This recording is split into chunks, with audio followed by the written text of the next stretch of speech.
வெண்முரசு. பன்னிரு படைக்களம் 55.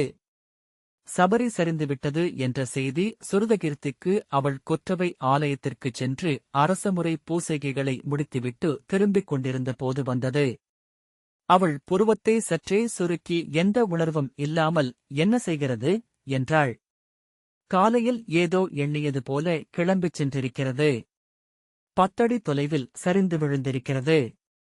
வயிற்றுக்குள் குடல்கள் நிலை பெயர்ந்துவிட்டன. உயிர் பிழைப்பது அரிது என்கிறார்கள் என்றாள் சேடி. அவள் தலையசைத்துவிட்டு நடந்தாள். வாசிப்பது சந்தீப். சற்று நேரத்திலேயே சபரியை முழுமையாக மறக்க முடிந்ததை மீண்டும் நினைவு கூர்ந்தபோது உணர்ந்து வியந்தாள். அதன் ஒலி கேட்டுக்கொண்டிராததனால்தான் அது என்று எண்ணிக்கொண்டாள். அதைப்பற்றி கேட்க வேண்டுமென்று தோன்றினாலும் உடனே தவிர்த்தாள். காலை உணவுக்குப் பின் அவளுக்காக சூதப்பெண் ஒருத்தி யாழிசைக்க மஞ்சத்தில் படுத்தபடி அதை கேட்டுக் கொண்டிருந்தாள். அவள் உள்ளம் இசையில் படியவில்லை.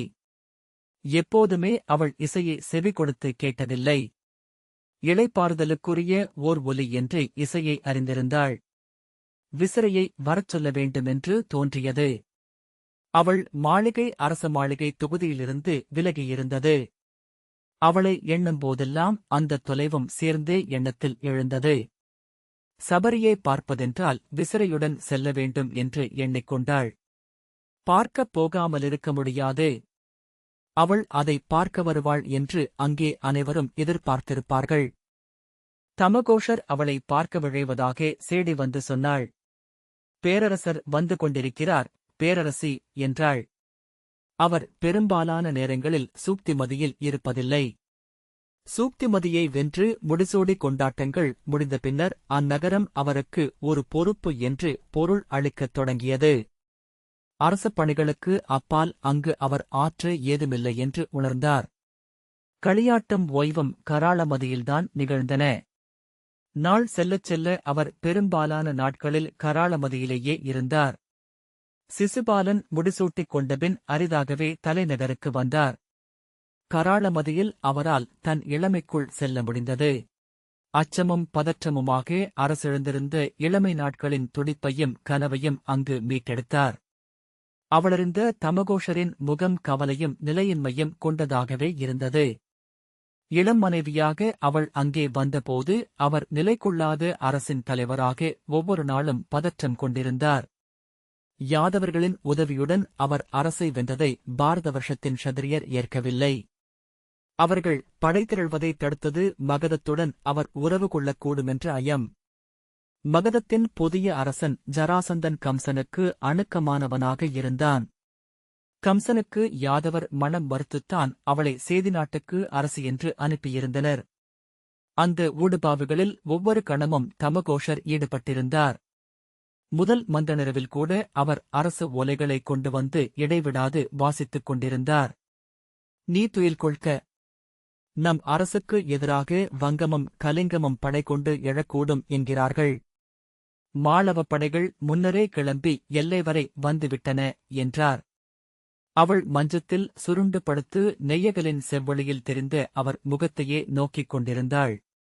களைத்த விழிகளுக்குக் கீழே இருமடிப்புகளாக தசைவளையங்கள். உலர்ந்து சுருங்கிய கனி போல கரியதடம்.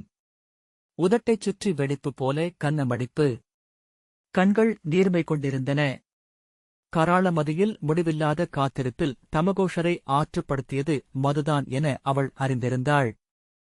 ஏவலர் கதவைத் தட்டி புதிய செய்திகளை அளித்துக் கொண்டே இருந்தனர். அவள் எப்போதோ துயின்று அதில் கம்சனைக் கண்டாள். விழித்தபோது சாளரங்கள் ஒளிகொண்டிருந்தன. அருகே அவர் படுத்திருந்த சேக்கையின் குழி குளிர்ந்திருந்தது. அவள் எழுந்து நீராடி மகளிர் கோட்டத்திற்கு சென்றாள். மீண்டும் அவரை 18 நாட்களுக்குப் பின்னர்தான் கண்டாள். அன்று அவர் அவளுடன் இருக்கையிலேயே பதற்றம் கொண்டிருந்தார். வாயிலிருந்து மட்டுமல்லாது வியர்வையிலும் யவனமதுவின் நாற்றம் எழுந்தது. 3 மாதங்களுக்குள் துலா நிகழ்நிலை கொண்டது. தமகோஷர் அஸ்தினபுரியின் பாண்டுவிடம் உறவு கொள்ளக்கூடுமென்ற ஐயத்தை உருவாக்கினார். அதை பயன்படுத்தி மகதத்துடன் படைக்கூட்டு செய்து கொண்டார். ஜராசந்தனுக்கு பரிசில்கள் அனுப்பி பரிசில்கள் பெற்றார். அவள் தமகோஷருடன் அரசமுறை பயணமாக ராஜகிருஹத்திற்கு சென்றாள். முதல் முறையாக ஜராசந்தனை அப்போதுதான் பார்த்தாள். அவனை யாரோ அரசிளங்குமரன் என்றே எண்ணினாள். மீசையற்ற மஞ்சள் நிற முகமும் கரிய நீள்குழலும் விரிந்த பெருந்தோள்களுமாக அவன் சிறுவனைப் போலிருந்தான். சிறுவர் போலிருக்கிறார், இத்தனை இளையோன் என்று நான் எண்ணவே இல்லை என்றாள். ஏன், அவனுக்கு அரசு என்றாக விழைவு எழுகிறதா என்றார் தமகோஷர். இதென்ன கேள்வி? அரசர்களின் சொற்கள் மூதாதையரால் எண்ணப்படுகின்றன என்றாள். பெண்களின் எண்ணங்களை பாதாளமூர்த்திகள் ஆள்கின்றன என்றார் தமகோஷர். இழிமகனைப் போல பேச வேண்டாம் என்று அவள் சொன்னதும் கையை ஓங்கியபடி எழுந்து, இழிமகள் நீதான். கன்றோட்டி வாழ்ந்த சிறுகுடிப்பெண். உன் குலத்தில் பசு சூழ்கொள்வது போல பெண்கள் கருவுறுகிறார்கள் என உலகே அறியும் என்றார். அவள் புன்னகைத்து, அந்தக் குடியின் வாளால்தான் உங்கள் முடி அமைந்தது என்றாள். சி, வாயை மூடு. சிறுமகளே என்றபடி அவர் அவளை அடிக்க கையோங்கினார். அடிக்கலாம். உபரசிரவசுவின் குருதியில் ஒரு களிமகன் பிறந்ததை அவர் கொடிவழி மூதாதையர் விண்ணிலிருந்து நோக்கட்டும் என்றாள். அவர் மூச்சிறைக்க கை தாழ்த்தி, உன்னை மணந்தது என் வாழ்வியல் வீழ்ச்சி. அவ்விழுசெயலுக்கு தண்டனையாக அத்தனை க்ஷத்திரிய அவையிலும் கூசி நிற்கிறேன். இதோ இந்த அரக்கமைந்தன் முன் முடிதாழ்த்துகிறேன் என்றார். வாழ்கொண்டு வெல்லாத முடியை சூழலாகாது. அது பாறை என எடை கொள்ளும். கழுத்தெலும்பை முறிக்கும் என்றாள் சுருதகீர்த்தி. அவளை வெல்வதற்காக அவர் உள்ளம் பரபரத்தது. கிடைத்த நுனியைப் பற்றி உவகை கொண்டு எழுந்தது. உன் உள்ளமுறையும் கரவுருவோனும் வருகிறான். மகதத்தின் சிற்றரசனாக எனக்குப் பின்னால் அவையமர்கிறான் என்றார். இல்லை, மதுராவின் கம்சரின் பீடம் முன்னிலையில்தான். அவர் மகதத்தின் மணமுறையரசர் என்றாள் சுருதகீர்த்தி. ஒரு கணம் பதைத்து என்ன செய்வதென்றியாமல் திகைத்த பின், முறையிலி, ஒருநாள் உன் கழுத்தில் வாழ்பாய்ச்சுவேன். அன்றுதான் முழு ஆண்மகனாவேன் என்றார். ஆம் என்று அவள் மெல்லிய புன்னகையுடன் அவர் விழிகளை நோக்கி சொல்ல, உளம் நடுங்கி கைகள் பதற வெளியே செல்ல முயன்றவர் கைகால்கள் இழுத்துக்கொள்ள வலிப்பு வந்து பின்னால் சரிந்து மரத்தரையில் ஓசையுடன் விழுந்தார். அவர் உடல் அதிர வலிப்பு கொண்டு கிடப்பதை அவள் அசையாமல் நோக்கிக் கொண்டிருந்தாள். அவர் நெற்றிமடிப்பில் ஒரு ஆழ்ந்த குழி விழுந்தது. கைகால்கள் உடலில் இருந்து விலகியவை போல திசையழிந்து அசைந்தன. ஏவலர் உள்ளே வந்து அவரை நோக்கி குனிந்து மெல்ல தலையை தூக்கி வாய்க்கோழை புரைக்கேறாமல் வெளியே வழியும்படி செய்தனர். அவரது விழிகள் செருகி உள்ளே சென்றன. களைத்த கைகள் இருபக்கமும் சரிய விரல்கள் இல்லையென விரிந்தன. முழுமையாக தோல்வி கண்டவரைப் போல. முதல் முறையாக அன்று அவள் முன் வலிப்பு வந்தபின் அவர் அவளை தவிர்க்கத் தொடங்கினார். எப்போதாவது மகளிர் கோட்டத்திற்கு வரும்போதும் மூக்கு வழியே குடித்து ஏவலரால் தாங்கப்பட்டு வந்தார். அவளுடன் விலங்கென உறவு கொண்டார். அவளை அறைந்து வீழ்த்தி புணர்ந்து விலகிய பின், நீ இழிமகள், உன் உள்ளத்தில் உரைப்பவனை அறிவேன் என்று குழறிக் கொண்டிருப்பார். அவரது வன்முறைக்கு அப்போதுதான் அவளால் நிகரேடு செய்ய முடியும். புன்னகையுடன் ஒரு சொல்லும் பேசாமல் படுத்திருப்பாள். பேசு, இழிமகளே என்று அவர் அவளை அறைவார். என்ன எண்ணுகிறாய்? எதற்காக சிரிக்கிறாய்? கீழ்ப்பிறவியே என்று அவளை உதைப்பார். ஆனால் அவர் உடல் 4 பக்கமும் முடிச்சவிழ்ந்து சரியும். அவரது அடிகளில் பெரும்பகுதி சேக்கை மேல்தான் விழும். மெல்ல தளர்ந்து, தெய்வங்களே, மூதாதையரே, இழிமகன் ஆனேன், இழிவு சூடினேன் என்று அவர் அழத் தொடங்குவார். விம்மி அழுது மெல்ல ஓய்வார். ஒருமுறை அவ்வழுகையின் உச்சத்தில் அவருக்கு வலிப்பு வந்தது. அவள் அருகே படுத்தபடி அவ்வுடலை நோக்கிக் கொண்டிருந்தாள். 4 பக்கமும் கண்ணுக்குத் தெரியாத கந்தர்வர்கள் சூழ்ந்து அதை ஓங்கி ஓங்கி மிதிப்பது போலிருந்தது. கம்சன் கொல்லப்பட்ட செய்தியை அவர்தான் அவளிடம் வந்து சொன்னார். அது பறவை தூதாக வந்ததுமே அவர் மகளிர் கூட்டத்திற்கு வந்தார். அவள் இசை கேட்டு அரைத்துயிலில் இருந்தாள். அரசர் வருவதை செவிலி அறிவிப்பதற்குள் அவர் உள்ளே வந்தார். அரசச் செய்தி, உன்னிடம் அறிவித்தாக வேண்டும் என்றார்.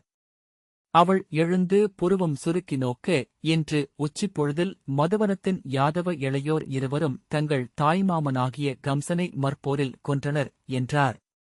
அவள் அவரது உதடுகளையே நோக்கிக் கொண்டிருந்தாள். யாதவர்களில் அது தந்தை கொலைக்கு நிகரானது.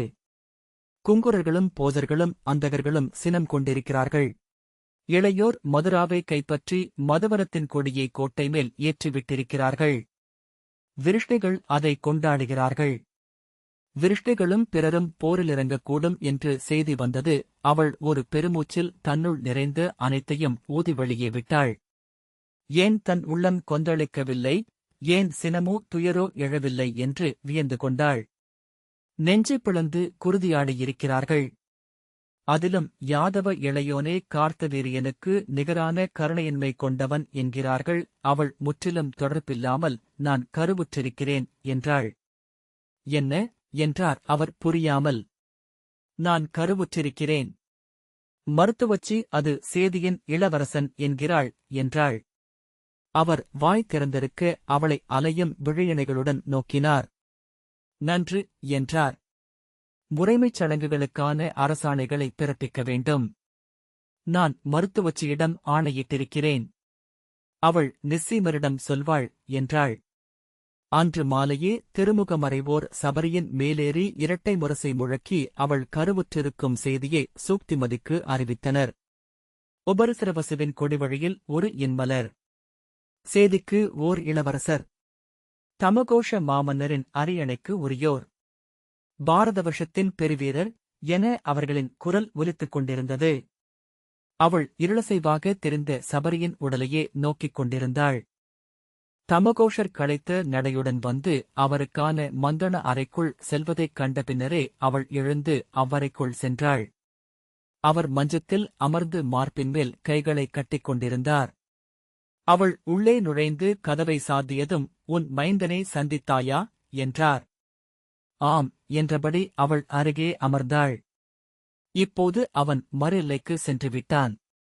ராஜசூய வேள்விக்குச் செல்வதற்கான ஏற்பாடுகள் நாட்கணக்காக நிகழ்கின்றன. கருவூலத்தையே கொண்டு சென்று அங்கே கவிழ்த்துவிட்டு மீள்வான் என அஞ்சுகிறேன் என்றார். அவள் புன்னகை செய்தாள். அவனைப் பற்றி பேசவே உன்னிடம் வந்தேன் என்றார். அவன் இருக்கும் நிலையை நீ அறிய மாட்டாய். அந்நிலையிலிருந்து நான் மீண்டு கடந்து முதுமையை வந்தடைந்தேன். அவன் உடல்நிலை உங்களைப் போன்றதே என்றாள். அது மட்டும் அல்ல என அவர் தடுமாறினார். எந்தப் பெண்ணிடமும் உறவு சீரமையவில்லை என்றார். அவள் புன்னகை புரிந்தாள். ஏனென்றால் அவன் உடல் முழுமையாக இறுக்கி நரம்புகளால் கட்டப்பட்டிருக்கவில்லை. அவன் என்றபின் அவள் கையை எட்டித் தொட்டு, நான் அஞ்சுகிறேன் சுருதை என்றார். அவன் பாரதவர்ஷத்தின் மாவீரன் என்றாள். ஆம், ஆனால் அவன் வெற்றியை நோக்கி செல்லவில்லை. பலிபீடத்தை தேடிக் கொண்டிருக்கிறான். மண்டையை கற்பாறையில் முட்டி உடைத்து உதிரும் வரையாட்டின் வெறிகொண்டிருக்கிறான். அவள் உங்கள் உளமையக்கு அது என்றாள். இருக்கலாம். நீ அவனிடம் பேசு. அவன் எல்லைகளைப் பற்றி சொல். அவள் முகம் இறுகியது. எல்லை என்றாள். சுருதை, அவன் மாவீரன். ஆனால் இளைய யாதவனுக்கு எவ்வகையிலும் நிகரானவனல்ல. அது உங்கள் எண்ணம் என்று சுருதகீர்த்தி பற்களைக் கடித்தபடி சொன்னாள். அவர்களிருவரும் ஒரே துலாவின் இருதட்டுகள். முள் எங்கு நிற்க வேண்டுமென ஊழ் முடிவு செய்யட்டும். அவர் சலிப்புடன், நான் பலமுறை உன்னிடம் சொன்னது இது. இளமை முதலே அவன் உள்ளத்தில் இளைய யாதவன் மேல் காழ்ப்பை உருவாக்கிவிட்டாய். அவன் வாழ்க்கையையே அவ்வாறாக நீ வடித்தாய் என்றார். சுருதகீர்த்தி, ஆம், ஆகவேதான் அவன் பாரதவர்ஷத்தின் முதன்மை வீரர்களில் ஒருவனானான். வீழ்ந்தாலும் அவ்வாறே எண்ணப்படுவான் என்றாள். சூதர் பாடுவதென்ன என்றறிவாயா என்றார் தமகோஷர். உன் கோரிக்கைக்கு ஏற்ப இளைய யாதவன் உன் மைந்தனின் 100 பிழைகளை பொறுத்தருள்வதாக வாக்களித்திருக்கிறானாம். 1 குறைய 100 பிழை ஆகிவிட்டது என்கிறார்கள். அவள் புன்னகைத்து, அந்த 1 என்ன என்கிறார்கள் என்றாள். சிரிப்பதற்குரியதல்ல இது. அப்பாடலைக் கேட்டபோது என் உள்ளம் நடுங்கிவிட்டது. எங்கோ என் அகம் அது உண்மை என்று சொன்னது. அவர் மீண்டும் அவள் கையைப் பற்றி, அவன் சென்று கொண்டிருப்பது அந்த 100வது பிழையை நோக்கித்தான், என்றார். நான் என்ன செய்ய வேண்டும்? என்றாள். அவன் ராஜசூய வேள்விக்கு செல்ல வேண்டியதில்லை. நீ ஆணையிட்டால் மட்டுமே அவன் அதை கேட்பான். அவன் இளைய யாதவனை நேர்கொள்ளலாகாது. அவள் உங்கள் வீண் அச்சத்திற்காக என்று சொல்லப்போக அவர் தடுத்து, ஆம், வீண் அச்சம்தான். அப்படியே கொள். ஆனால் அதன் பொருட்டு நீயும் உன் மகனும் என்மேல் இரக்கம் கொள்ளலாம். முதிய வயதில் மைந்தர்துயர் போல பெருங்கொடுமை பெரிதில்லை. அதை எனக்கு அளிக்க வேண்டாமென அவனிடம் சொல். நான் உன்னிடம் கோரும் ஒரே வேண்டுகோள் என்றார். அவள் ஒன்றும் சொல்லாமல் இருந்தாள். சொல் என்றார் தமகோஷர். ஆம், சொல்கிறேன் என்றாள். எனக்கு ஆணையிட்டு உறுதி கொடு என்றார். ஆணையிடமாட்டேன். என் அன்னை தெய்வங்களின் விழைவுப்படியே என் நா எழும் என்று அவள் சொன்னாள். அவர் பெருமூச்சுடன் தளர்ந்தார். இருவரும் ஒருவரை ஒருவர் நோக்கி அமர்ந்திருந்தனர். பின்னர் அவர் எழுந்து, நான் செல்கிறேன். அங்கே அவை எனக்காக காத்திருக்கிறது என்றார். அவளும் எழுந்தாள். வெளியே சபரியின் பிளிரல் கேட்டது. அன்னை களிறு. அது இன்றிரவு விண்புகும் என்று மருத்துவர் சொன்னார்கள் என்றார் தமகோஷர். அவள் ஆம் என்றாள். அந்தியில் அவள் அழைப்பை ஏற்று சிசுபாலன் அவளைப் பார்க்க மகளிர் கூட்டத்திற்கு வந்தான். அவள் தன் மஞ்சத்தரைக்குள் இருந்தாள். உச்சியுணவுக்குப் பின் அவளுக்கு கடும் உளச்சோர்வும் தலைவலியும் ஏற்பட்டிருந்தது. மருத்துவச்சியர் அளித்த மலைப்புல் தைலத்தை தேய்த்துக் கொண்டு படுத்திருந்தாள். வெளியே திறந்த சாளரம் வழியாக குளிர்ந்த ஒளி உள்ளே வந்து அலையடித்தது. சிசுபாலன் வாயிலில் வந்து வணங்கி, அன்னையே, நலம் அல்லவா என்றான். வருக என்றாள். அவன் வந்து அவளருகே பீடத்தில் அமர்ந்தான். அவன் உடல்நிலை தேறியிருந்தான். தாடியும் தலைமுடியும் நீண்டு வளர்ந்திருந்த போதிலும் கரிய பளபளப்புடன் நெய் பூசப்பட்டு சீவி முடிச்சிட்டு கட்டப்பட்டிருந்தன. கழுத்தில் செம்மணி ஆரம் அணிந்து பட்டாலான இடைக்கச்சை கட்டியிருந்தான். அதில் முத்துக்கள் பதிக்கப்பட்ட பிடியும் சிப்பியாலான உரையும் கொண்ட குத்துவாள் இருந்தது. முகம் தெளிந்து கண்களில் சிரிப்பு கொண்டிருந்தான். நீ உளந்தேறியிருப்பதைக் கண்டு மகிழ்கிறேன் என்றாள். ஆம், இப்போது என்னிடம் அல்லல்கள் ஏதுமில்லை என்றான்.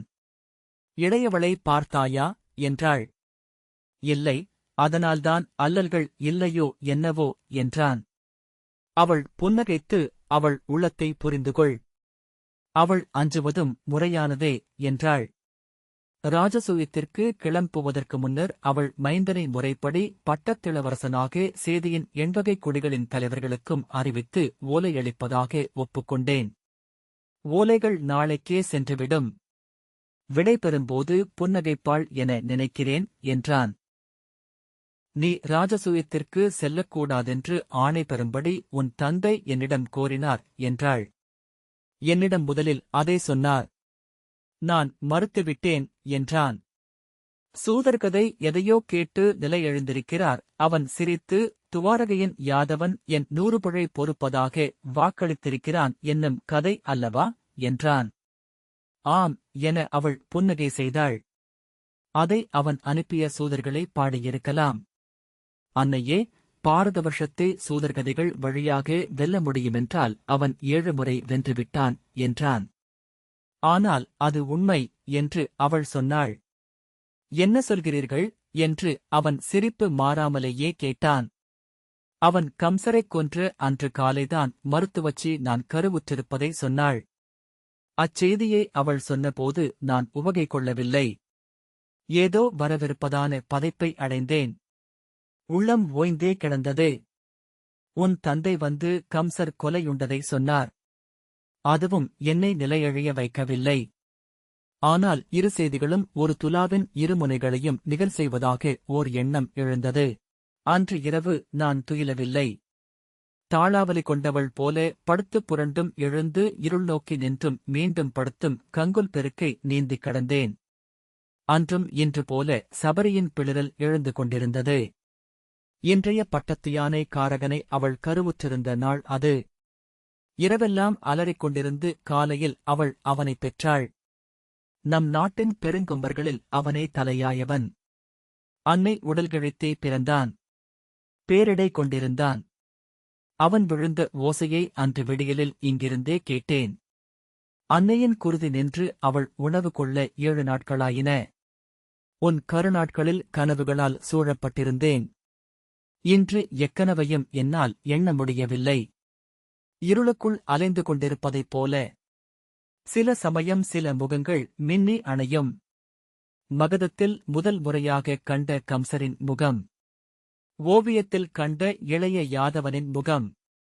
ஒவ்வொரு முறையும் கடும் சினத்துடன் விழித்துக் கொள்வேன். சினம் எவரிடம் என்று நான் அறிந்திருக்கவில்லை.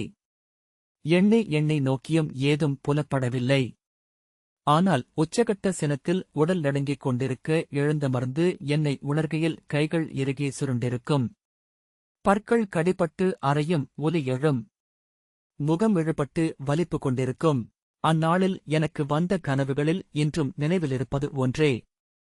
இன்றும் அவ்வப்போது அக்கனவு மீள்வதுண்டு. ஒரு மென்மணல் பரப்பை நான் கையால் அள்ளி அள்ளி அகற்றுகிறேன். ஒரு கை கிடைக்கிறது. உயிருடன் அசையும் விரல்களுடன் வெம்மை கொண்ட குழவிக்கை. மீண்டும் அள்ளும்போது இன்னொரு கை. 4 கைகள். அவற்றை எடுத்து அருகே வைத்தபின் உன் உடலைக் காண்பேன். நெற்றியில் ஆழ்ந்த ஒற்றை விழி திறந்து என்னை நோக்கிக் கொண்டிருப்பாய். பிற 2 விழிகளும் வெறும் தசைக்குழிகள். உன்னை அகழ்ந்தெடுப்பேன். உன் கால்கள் தனியாக அடியில் கிடக்கும். அவற்றை உன் உடலுடன் பொருத்தி வைப்பேன். உன்னை என் கைகளால் தடவித் தடவி உலுக்குவேன். மைந்தா மைந்தா என்று அழைப்பேன். உன் உடல் 4 பக்கமும் குழைந்து சரியும். நான் அலறி அழுது கொண்டே இருப்பேன். என் மேல் நிழல் விழும். நிமிர்ந்து நோக்கினால் 4 கைகளும் நுதல் விழியுமாக ஒரு தெய்வம் நின்றிருக்கும். அதை நான் அறிவேன். கருமுழுமை கொள்ளாது பிறக்கும் குழவிகளைக் காக்கும் தெய்வம் அது. சிசுபாலன் என்று அதை சொல்வார்கள். ருதுவரத்திற்கு அருகே உள்ள சப்தமம் என்னும் காட்டுக்குள் ஒரு கரும்பாறையில் புடைப்புச் சிற்பாக அது செதுக்கப்பட்டிருக்கும். கருவளையாத குழவியரை அங்கே கொண்டு சென்று தைலக்கிண்ணத்திலிட்டு உயிர் மீட்க முயல்வார்கள். உயிரிழந்தால் வாளால் நெடுகப் போழ்ந்து அத்தெய்வத்தின் காலடியிலேயே புதைத்துவிட்டு மீள்வார்கள் என்றாள் சுருதகீர்த்தி. முதல் கனவில் அத்தெய்வத்தைக் கண்டு நான் என் மூதாதையே, என் மைந்தனை எனக்களி என்று கூவினேன். தன்னை தொடரும்படி கை காட்டிவிட்டு அவன் நடக்க நான் உன்னை கையிலேந்தியபடி உடன் சென்றேன். நீ நீர் நிறைந்து வடிவற்ற தோல்பை போல என் கையில் ததும்பினாய். புதர்களில் கால்கள் சிக்க தள்ளாடியபடி சென்றேன். காட்டுக்குள் சிரிந்த இருளுக்குள் அவன் நுழைந்தான். அதன்பின் அவனை நான் கேட்கவில்லை. ஒரு குரல் மட்டும் என்னை வழிநடத்தியது. இவ்வழி இவ்வழியேதான் என அது என் காதருகே சொன்னது. செவிகூர்ந்தால் மிகத் தொலைவில் ஒலித்தது. இருளுக்குள் அப்பால் ஓர் வெள்ளை ஒளியைக் கண்டேன். அது ஒரு படையாழி. நான் அணுகியபோது அக்குரல் இங்கே இதுவரையில் என்றது. நான் விழித்துக் கொண்டேன் என்று சுருதகீர்த்தி சொன்னாள். நிமித்திகரிடம் கனவைப் பற்றி கேட்டேன். குழவை குறைமாதத்தில் பிறக்கக்கூடும் என்றார். ஆனால் தெய்வம் கனவில் வந்தமையால் நீ பிழைத்தெழுவாய் என்றும் சொன்னார். பிழைத்தெழுந்தால் உனக்கு சிசுபாலன் என்றே பெயரிடுவதாக வேண்டிக் கொண்டேன் என்றாள் சுருதகீர்த்தி. எண்ணியது போலவே நீ 7ஆம் மாதத்தில் பிறந்தாய். உன் உடல் என் கருவில் உருவாகிய சித்தத்தால் தொகுக்கப்பட்டிருக்கவில்லை. வலியே இல்லாமல் மிக எளிய ஓர் எண்ணம் போல வெளிப்பட்டுவிட்டாய். உன் உடல் பலபகுதிகளாக சிதறி தன் கைக்கு வந்ததாக வயற்றாட்டி சொன்னாள். உனக்கு 3 விழிகளும் 4 கைகளும் இருந்ததாக அவளுக்கு தோன்றியது. அலறியபடி உன்னை கீழே போடப் போனாள். செவிலி உன்னை பிடித்துக் கொண்டாள். வயற்றாட்டை வலிப்பு கொண்டவள் போல விழுந்துவிட்டாள். அவள் அந்த உளமழுவிலிருந்து மீளவே இல்லை. உன் நெற்றியில் ஆழமான வடு போல குழி ஒன்றிருந்தது. ஒரு வெட்டுப்புண் போல, தசை மடிப்பு போல, பார்வையற்ற விழி என. பிறந்த அன்று செவிலியின் கையிலிருந்தபோதே உனக்கு 3 முறை வலிப்பு வந்தது. கைகால்கள் அதிர கரை வந்த மீன் போல நீ வாய் குவித்து காற்றை உண்டு விக்கிக் கொண்டிருப்பதைக் கண்டபோது என் உடலில் இருந்து உதிர்ந்த புழு என்றே எண்ணினேன். அருவருப்புடன் விழிகளை விலக்கிக் கொண்டேன். நீ உயிர் வாழ வாய்ப்பே இல்லை என்றனர் மருத்துவர். ஆனால் முலைச்சேடியரின் பாலை நீ உண்ணும் விரைவை வைத்து நீ வாழ்வாய் என கணித்தனர் முதுசெவிலியர். நீ வளர்ந்தாய். ஆனால் வலிப்பு நோய் எப்போதுமிருந்தது. உன் உடல் ஓராண்டு காலம் வரை ஒருங்கிணையவே இல்லை. எதிரெதிர் திசைகளில் அமைத்து சேர்த்துக் கட்டி நிலத்திலிட்டு இரு தேள்களைப் போல நீ தோன்றினாய் என்று ஒரு செவிலி ஒருமுறை சொன்னாள். நீ எழுந்து நடப்பாய் என்றே நான் எண்ணவில்லை. உன் அழுகையொலியே மானுடக் குழவிக்குரியதாக இருக்கவில்லை. அது கழுதையின் ஒலி என இங்கே செவிலியர் நடுவே பேச்சு இருந்தது. பின்னர் அதை சூதர்கள் பாடலாயினர். குழவியென உன்னை நான் தொட்டதே இல்லை. உன்னை காணவும் அஞ்சினேன். உன் நினைவை அழைக்கவே முனைந்தேன். ஆனால் ஒவ்வொரு கணமும் உன்னையே எண்ணிக்கொண்டிருந்தேன் என்றாள் சுருதகீர்த்தி. நீ இறந்தால் நான் விடுதலை பெறுவேன் என எண்ணினேன். அதற்கென தெய்வங்களை வேண்டினேன். சிசுபாலன் புன்னகைத்து, இவை அனைத்தையும் முன்னரும் பலமுறை சொல்லிவிட்டீர்கள் அன்னையே என்றான். உங்கள் ஆழத்தில் உறையும் இருளொன்றின் சான்று நான். அவள் விழிதூக்கி நோக்கி ஆம் என்றாள். பின்னர் நீ ஒருங்கிணைந்தது உன் மாமன் மகனின் மடியமர்ந்தபோதுதான் என்றாள். சிசுபாலன் கதைகளை கேட்டுள்ளேன் என்றான். முதல் முறையாக இளைய யாதவனும் மூத்தவனும் சேதி நாட்டுக்கு வந்தது உன் ஓராண்டு நிறைவு நாளன்று. நாம் மகதத்தின் நட்பு நாடான போதே எனக்கும் என் குலத்திற்குமான உறவு முறிந்தது. யாதவர் அஸ்தனபுரிக்கு அணுக்கமாக ஆன பின்னர் அவர்கள் சேதிக்கு எதிரிகளென்றே ஆனார்கள். ஆனால் எந்தப் பகைக்கும் நடுவே குறுகிய நட்புக் காலங்கள் உண்டு. அத்தகைய காலத்தில் உன் முதல் ஆண்டு மங்கலம் வந்தது. விழவு முழுக்க நீ தொட்டிலில்தான் கிடந்தாய். உன் உடலசைவைக் கொண்டு உன்னை தேள் என்றே சொன்னார்கள் அனைவரும்.